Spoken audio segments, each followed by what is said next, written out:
minor niya, sir. Minor. Ano, Ito ba'y bagong gawa ba makina nito? tinap-overall kaso parang mali ang... Ang ingay ah. Yung sa nag-machine shop. Parang yung mga shims niya ganun pa rin. Ibig sabihin sa machine shop ang nagkamali. Kasi pangalawang machine shop niya, ganun pa rin. Hindi, baka naman yung mekaniko may mali. Paandarin mo nga uli.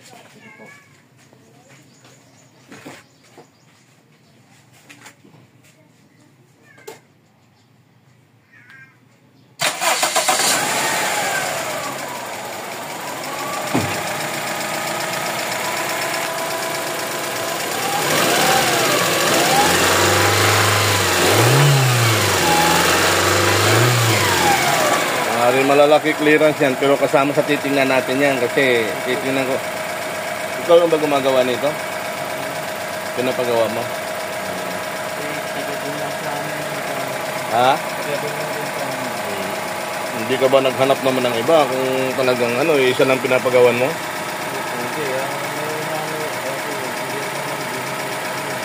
Hindi yan magandang tunog ng makina ng GLI. Titingnan natin. Oo, tapos nakadalawa machine shop na yan? Pero same machine shop, pero ipinaulit ko lang po ulit. Pero kung ganun pa rin yung output. Yung gumagawa, yun din yun?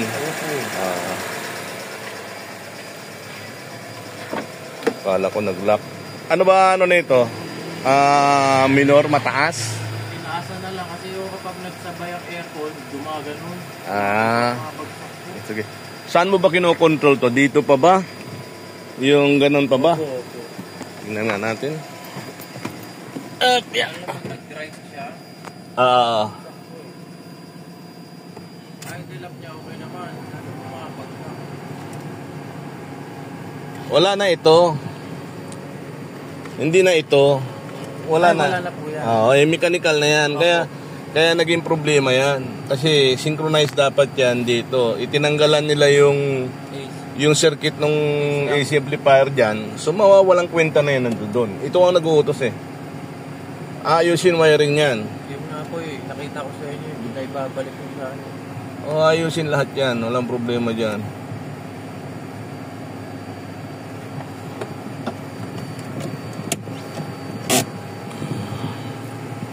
Tinaasan lang ito para tumino. Kasi po namamatay lahat. Pero namamatay pa rin siya. Di bale. Yung idle up mo, pag mataas ang minor, gagana rin, tataas din yan. Po nga. Ganyan, napakataas. Pag walang aircon. So yun lang issue mo? Yung idle, yung tunog ng makina. Tsaka po kapag dinadrive, kunwari nakahinto po ako stoplight, galing neutral, kahit walang aircon, basta pag drive ko, nag-suicide ang RPM Oo nga, pagka nung hindi pa na-adjust yun. Kahit na minsan ngayon yung pagpunta ko dito, may siguro 3 times din ako namatayan. Ayan bumabagsak talaga siya. Yan, random minsan sumasagad po.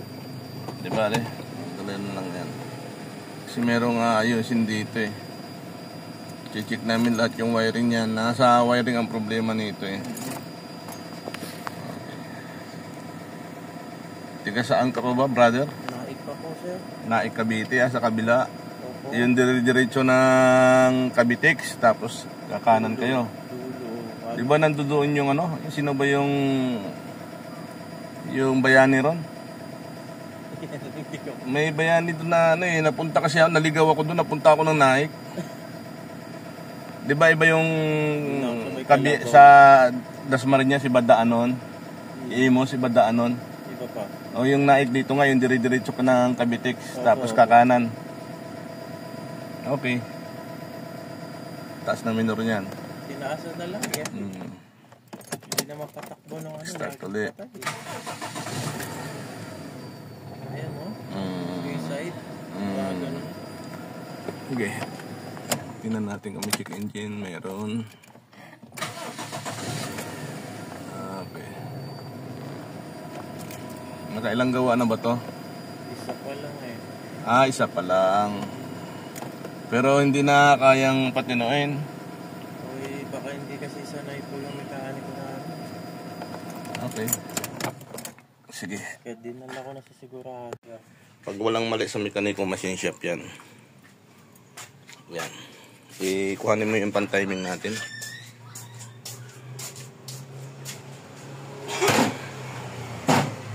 Linis Kasi dapat to hindi siya sagad to eh. Pag sumagad yan, Advance. hindi natin alam kung may mali dito. Titignan muna natin setting nila dyan. Yung marking ng timing niya.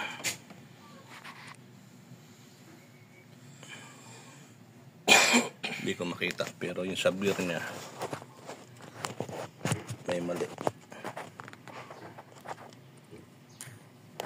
Kuhanin mo yung ano, hawakan mo nga. May mali doon sa sabir.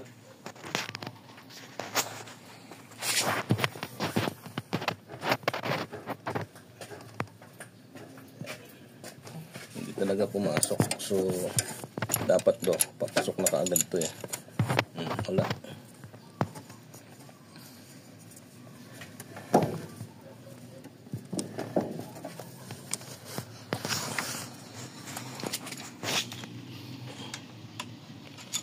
Iikot mo nga isa, siguraduhin pa nga.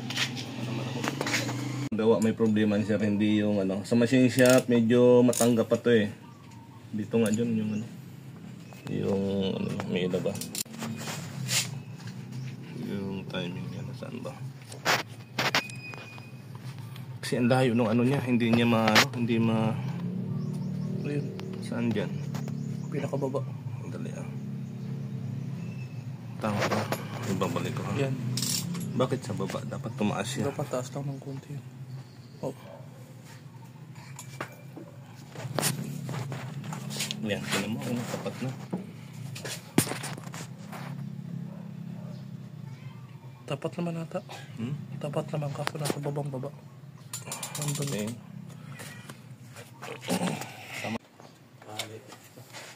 Alam mo yan kasi iyo to eh.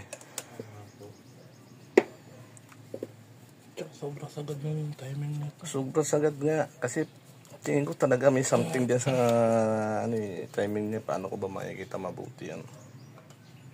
Dapat meron tayong ilaw na manilaw-nilaw eh. Alisin mo yung ano.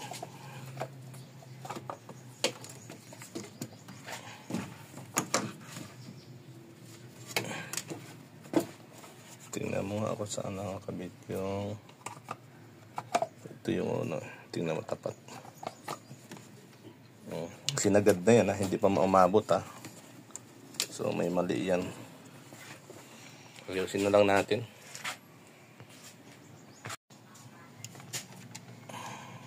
Ayan, madali na ngayon ipasok kasi nakatama na yung sablir niya.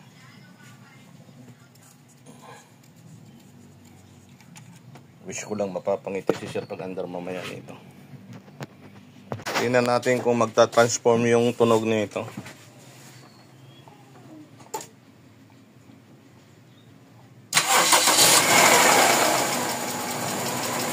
Ayan na yun.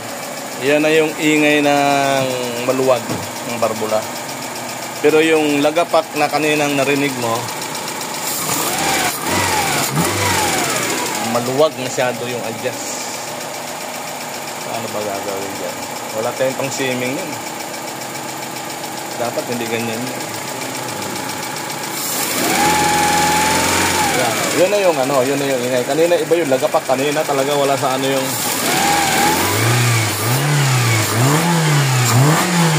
Nakukuha na yung timing niya rito eh. O, kakuhanin mo na.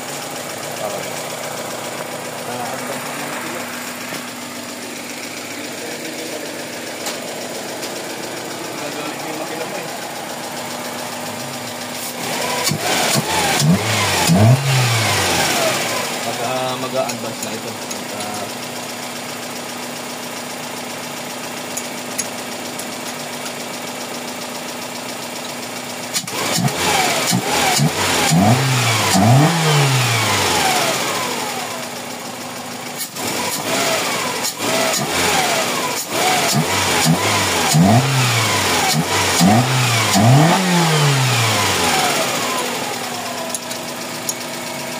Katulad ko ba kaninang maingay na maingay? Diba? Hindi na siya ganun sa ano. Pero nandun doon kasi ang buwag ng kita sa nakita. Nakikita na ang problema. Yan, pwede niyan makukuha. Ang problema, wala kayong pang-swimming niyan. Nakukuha ko yan eh. Simingan ko lang yan. Kaya lang hindi advisable yun. Kasi yung valve sim niya, sasapian natin yun. Para makuha yung tama. Oo. Kaya lang, ano ba?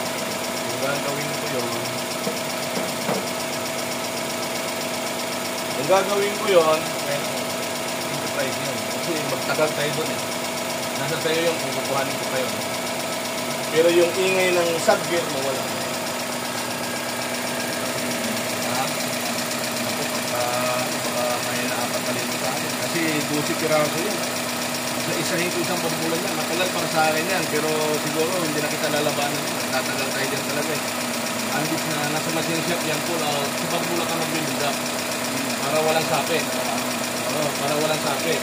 Ginagawa ko dyan kahit na hindi ako nagpapamasya sa sarili ko. Binibig na pa ko lang yun. Para makuha ko yung tamang pera. Ang problema, yung machine shop ko. 12 pumasok. Ano yun? 12? Mga 8 sa isla. Kaya 8 isla. Kaya 0-0 yun na hindi maluwag, hindi masikip. Pag sinabi 8G, 8G. Kaso, 12 pumasok pa rito eh. 12 Gs, ang luwag yun. Pero hindi ganyan yung under niya. Tingnan mo nga yung under ng minor niya. Matagal na po ba yun? Matagal na, may isang taon na siguro. Okay. Yung anak niyo may dala? Oo. Yung para sa inyo to? Guys, magpapalit lang kami ng ano nito, nagkalat tayo langis. Si Sir ay taga Project 8 pa. Walk-in, kaya lang hindi pwedeng tanggihan. Yan na yung mga naka-schedule akong ginagawa kasi sir, kaya pauwaya ko na muna sa anak ko yung isa. So, dito lang. So ito babaguhin namin yan kasi binago, pinagpuputol-putol ng mga wiring dito, pati yung sa main fuse ng aircon niya. Doon sa magnet clutch niya, inawala na rin, pinutol. Kaya lang sinagad. Problemado tuloy kami dito. So babalikan namin yan, mga wire na pinutol dyan. Ibabalik namin, tayo ko ibabalik. Tapos ito, kasi lagi daw mayroong positive. So ibabalik namin to. Yung mga ginawa dyan. Ang isa pang problema dito sa loob. Kaya naghahanap kami, tinanggal na namin lahat ng relay doon. Meron pa rin ditong ginawa. Dalawa pa tong ginawang relay dito. At kung saan pa kumukuha. So ito aalisin ko to. Isi-simplify ko na ng pag-ayos nito. Nawala na rin dyan. Magbibideo ako ulit. Ayan. Nawala na rin yung sakit ng AC amplifier dyan. Pinagpuputol-putol na lahat yan. Yan. So try kong ibalik lahat yan doon sa original na relay, kasi yung relay na original itinanggal na rin, naggawa ng panibagong relay. At ito pa yung mga relay dito dinagdag. Ayan, 2 relay yan. So nalilito tuloy kami kung saan namin hanapin. Yun di sa loob nung tiningnan, andito pa rin, may relay pa rin nandito sa aircon to.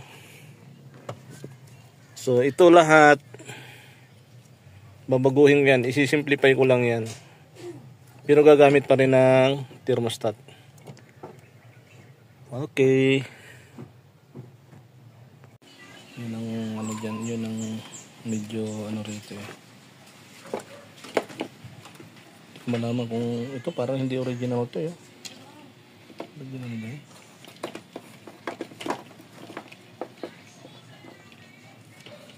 Puputulin na namin siya. Dito ka lang.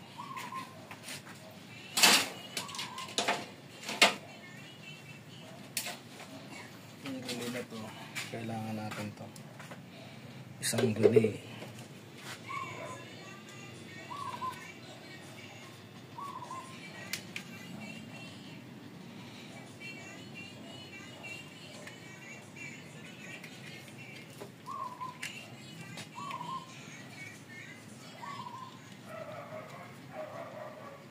bypass. Ito yung sa ano, signal dyan. Yung manggagaling doon. Oo, yung signal na.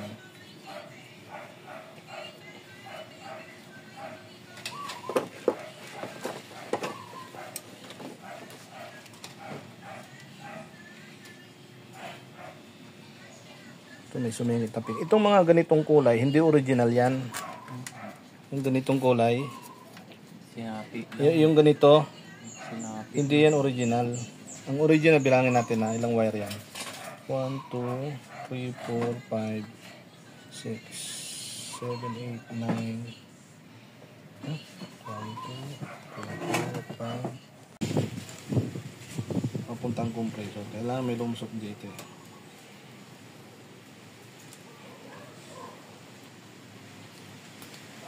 Ano to? Blue, black. Blue black.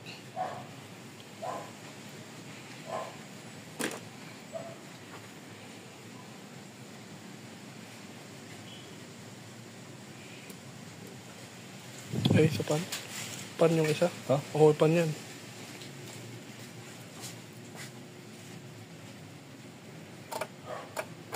Dito. So, Tuloy yun, dito. yun yung nawala papuntang dito. Itong orange, wala yan. Wala tong oras na to kasi dugtong lang nila to eh. Yan, wala yan. Dugtong lang nila yan eh. So, ang gagawin natin, nagbibiyak ako doon. Kasi gusto ko makita rito eh.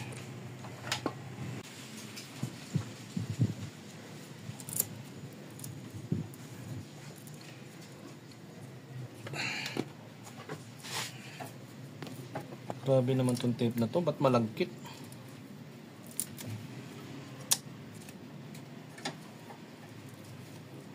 Malagkit siya.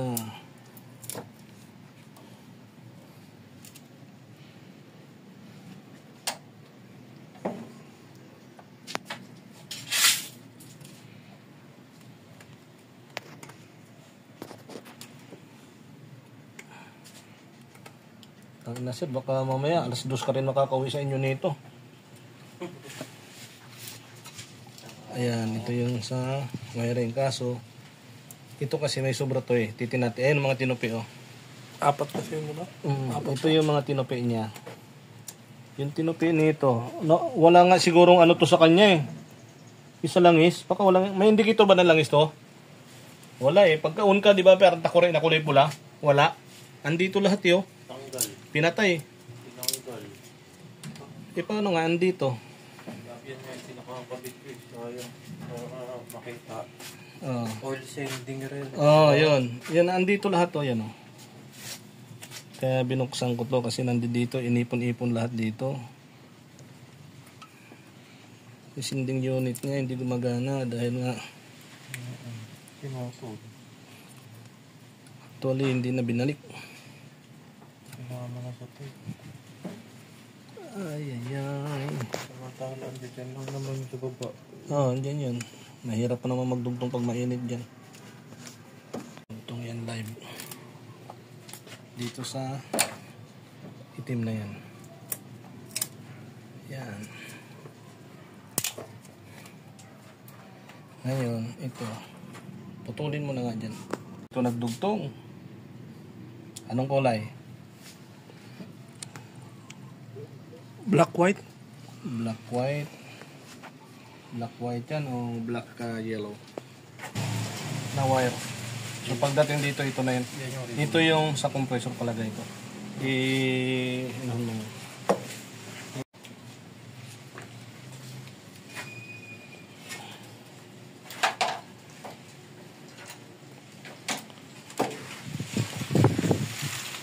Balik pa natin yung mga yan.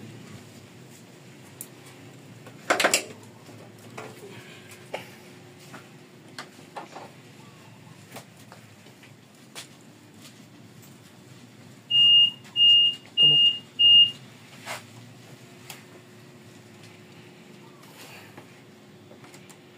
Ito yun. Sigurado ko hindi ako nagkakamali. Ito yun.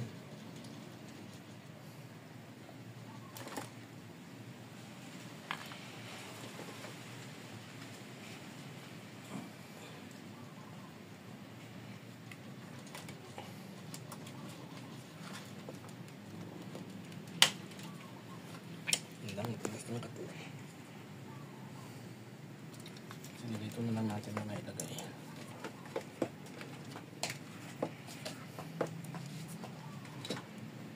Tika nga, baka sumabit tayo dito. Tipan na muna natin. Tapos ito yung signal niyan.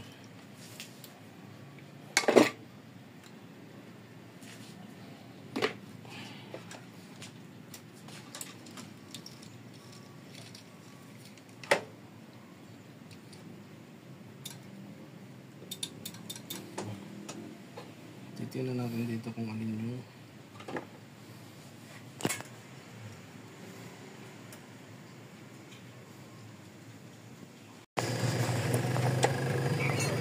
so ito na ngayon kay Linis yung ginagawa natin dito.